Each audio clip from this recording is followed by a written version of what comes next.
¿Cómo fue estar en el portaaviones? Contame primero con quién estamos hablando, presentate como si no supiéramos de quién se trata, Alberto. Alberto Souto, en ese momento era teniente de navío, jefe de reparaciones electrónicas en el portaaviones Ara 25 de Mayo, nuestro segundo y último portaaviones, y estaba a cargo de todos los equipos electrónicos, como ingeniero electrónico que soy. Claro. Me llama una mañana el segundo comandante, que era el capitán de navío, sí, Aumann, y me dice, mire, tenemos todos los circuitos operativos a full, porque estaba el comando de la flota de mar a bordo. Éramos más de 1.200 personas como tripulación. Estaba testado. Claro. Y necesitaríamos generar una red de escucha de las comunicaciones británicas y no tenemos suficientes equipos disponibles. Bueno, déjeme averiguar. Afortunadamente hubo algún genio, vaya a saber cuándo, años antes, que guardó en un depósito que yo no conocía, bien al fondo, cerca de la quilla, equipos valvulares Collins 51S1. ¿Te parece entonces era algo obsoleto o estaba operativo? Estaban descargadísimos, claro. Eran obsoletísimos. Claro. Ya no se usaban más desde hacía años, eran equipos valvulares. Nada que ver. Estábamos en el 80, no estábamos en los 50. Eran equipos de los 50. O antes. Bueno, lo cierto es que los sacamos, algunos funcionaban, otros que no funcionaran fueron utilizados como canibalismo para hacer funcionar a otros. Claro.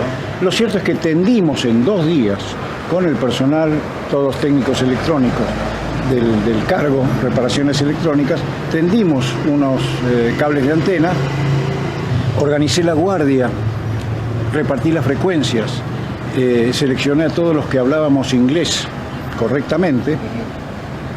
Ellos tienden a subestimar a todo lo que no sea inglés. Es un dogma que la palabra de un inglés vale más que la palabra de un extranjero. Eso se aprende rápidamente, por lo menos en el grupo social donde yo estaba. Lo cierto es que hablaban en claro. Todas las comunicaciones eran en claro.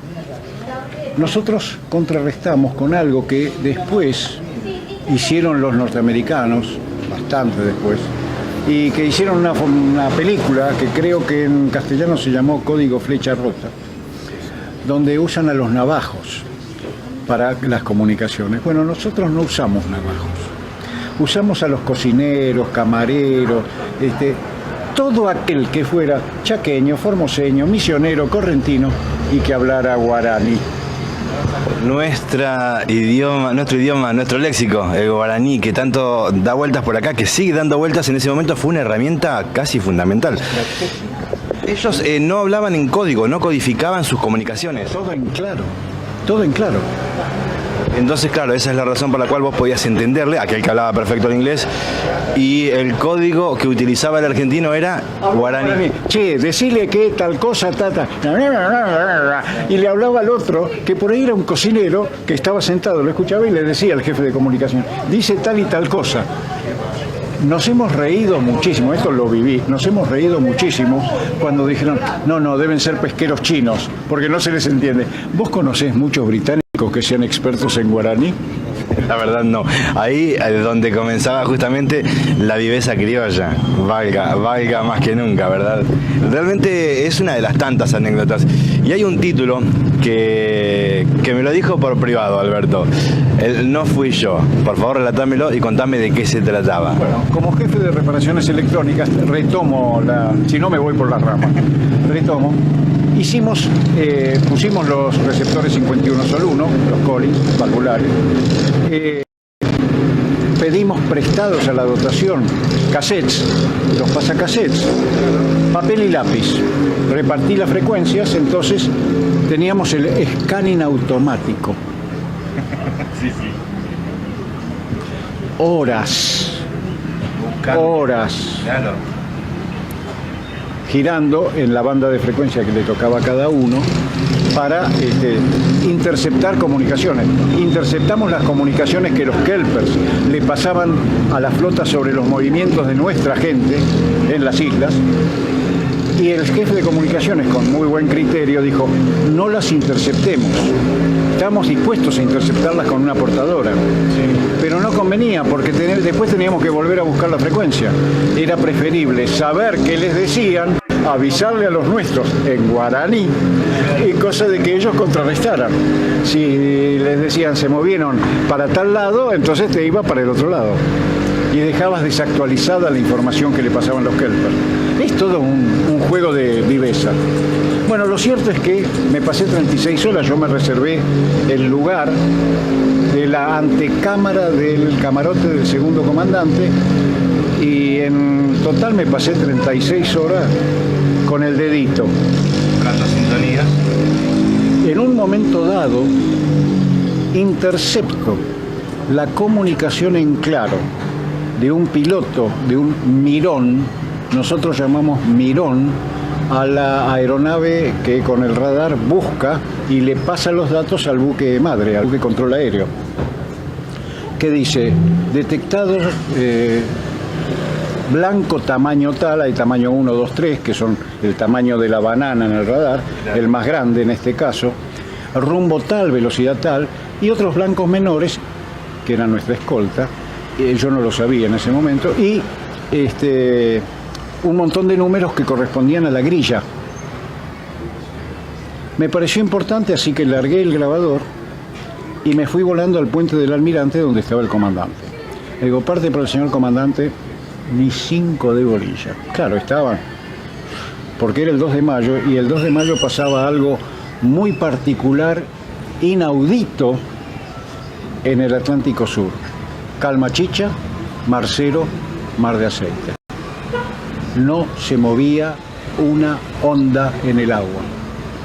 Nosotros estábamos con los A4Q cargados hasta acá. ¿Qué son los A4Q? Son los Skyhawk, los aviones de caza y ataque de la época de la guerra de Corea, sí, que los teníamos en servicio, claro, porque los superestandar todavía no podían operar en el portaaviones, recién pudieron hacerlo cuando la UTN y el CONICET modificaron la cubierta de vuelo y modificaron la catapulta. Claro, no podían despegar. No podían despegar los superestandar del portaaviones. Pero sí los A4Q, pero estaban cargados de combustible y de bombas y de munición al mango. Ahora viene una parte técnica imprescindible. Para despegar se necesita la suma de 4 vectores. Los motores, en este caso las turbinas, a reacción al mango. Sí. El impulso de la catapulta, sí, que produce una aceleración muy rápida, de 0 a 200 kilómetros por hora en 60 metros. El buque navegando proa al viento a su máxima velocidad, más un mínimo de viento natural, viento real. Y de proa para... Y de proa. Con lo cual sumas el vector del viento real, más el vector del viento relativo que produce el buque al navegar, más la catapulta, más las turbinas, y eso le permitía despegar cargado hasta, claro, el mango. ¿Por qué tenía que estar cargado hasta el mango? Porque si no, no llegaba. Y había que llegar, descargar las bombas y volver. Claro. Si no, lo perdíamos. Y no eran ningún kamikaze. ¿En distancia más o menos a cuánto estaban del destino? Oh, no me acuerdo. Era un tiro largo, por eso que tenía que tener el combustible. Habíamos detectado la flota, en realidad. Sí, la habían detectado. Un avión nuestro había detectado los blancos de la flota. Pero después pasó otra cosa rara. Si querés te la cuento después, si no me voy por las ramas. Pero no tan rara, en realidad no pasó tan rara.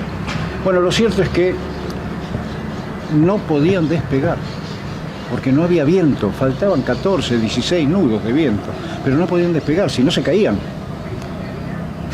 Como dato anecdótico simpático, hubo un grupo de suboficiales que le bailaron al dios del viento a ver si se despertaba. Hacían ruido a ver si se despertaba. Todos, doy fe, todos queríamos mojarle la oreja al león inglés.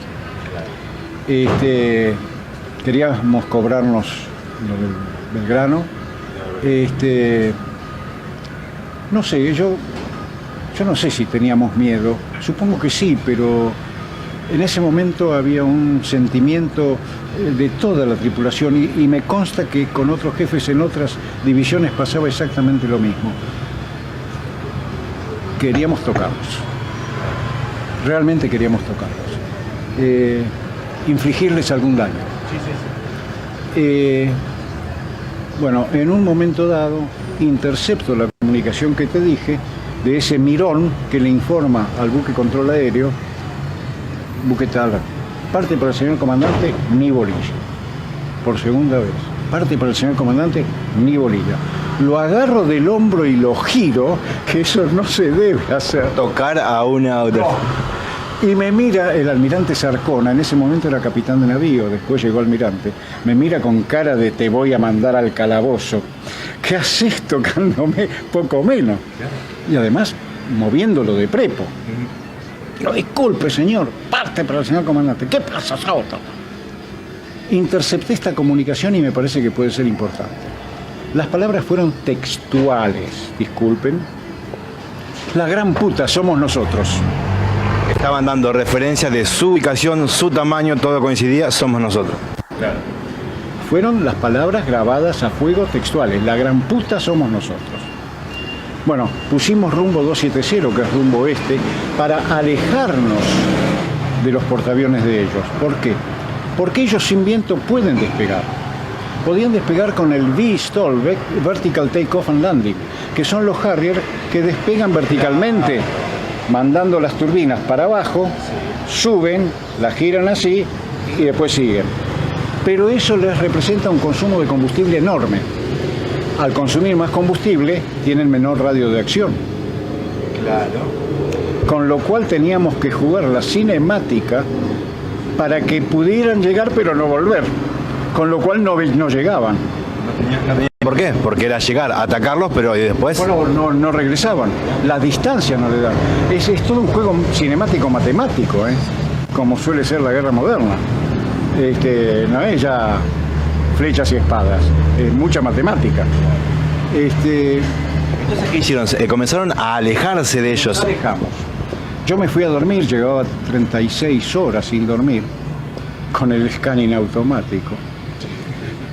En mi camarote yo estaba en la cucheta de arriba y a menos de 1 metro tenía la bocina al mango. A los 15 minutos hubo un zafarrancho de combate real que yo no escuché porque no había puesto la cabeza en la almohada y ya estaba dormido. No lo escuché. Porque nuestros radares detectaron que habían largado sus aviones, no llegaron. Pero no llegaron por un problema de 2-3 minutos.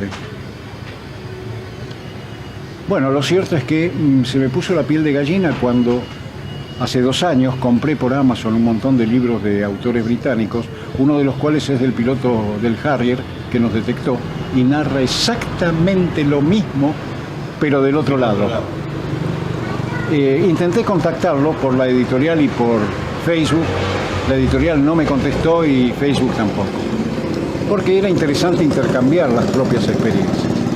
Bueno, lo cierto es que dormí y en algún momento al día siguiente me levanto y estoy desayunando. Se acerca el jefe de operaciones del comando de la flota de mar y me dice: qué suerte tuvimos ayer con su detección, Souto. Casi nos hubieran atacado y no teníamos cómo defendernos, porque la principal defensa del portaaviones son sus propios aviones. Si no los podés largar, ¿cómo te defendés? Sí, teníamos escolta, pero no era suficiente contra los Harrier.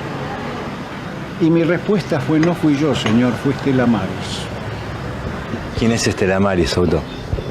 Stella Maris es la patrona de todos los marinos argentinos, sean civiles o militares. ¿Vos podés creer que no intervino la divina providencia para que en el momento exacto en que el piloto del Harrier larga la información, yo intercepto la frecuencia y logro captarla? Esas no son casualidades. Eso tiene que haber sido Stella Maris, que seguramente habrá dicho: con el Hércules, con el Belgrano es suficiente, basta. Yo estoy convencido que intervino Stella Maris, estoy convencido. Es que en este caso ese portaaviones hubiese sido uno más, además del Belgrano. Se estaban buscando. Hundieron al Belgrano porque no lograron encontrar al portaaviones. Todo el mundo habla del Conqueror y el hundimiento del Belgrano. Nadie habla del Oryx, que era un submarino convencional, del Splendid y del Spartan, que eran otros dos submarinos atómicos al norte de las Malvinas, que nos estaban buscando, dicho por ellos. La orden del ataque era hundir a la nave insignia, que era el portaaviones. Zafamos por Estela Maris.